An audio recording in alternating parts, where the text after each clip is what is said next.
Je ne suis pas convaincu, et je n'ai pas été convaincu jusqu'à présent par le discours qui est tenu autour de la garantie d'origine. Pour moi, ça manquait de clarté, de transparence. Quand je suis client, je peux être État, ça peut être mes sites, mes régiments, les bases aériennes, etc. Je veux savoir ce que je consomme à l'instant T, puisque la consommation, elle est déportée.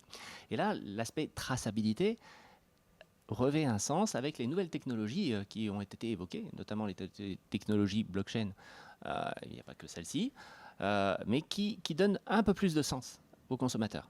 Et on en a fait l'expérience, nous, avec la société Voltaire, qui, effectivement, nous a mis un démonstrateur qui fonctionne sur ce principe de blockchain et qui, en temps réel, heure par heure, nous permet effectivement de distinguer ce que l'on consomme, à quel moment, quelle est l'unité qui produit.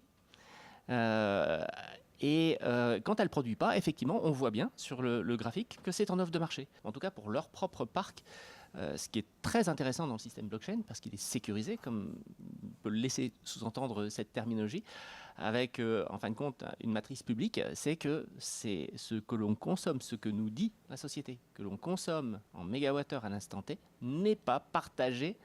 On a la garantie que ça n'est pas partagé, que ce n'est pas vendu aux autres. Voilà.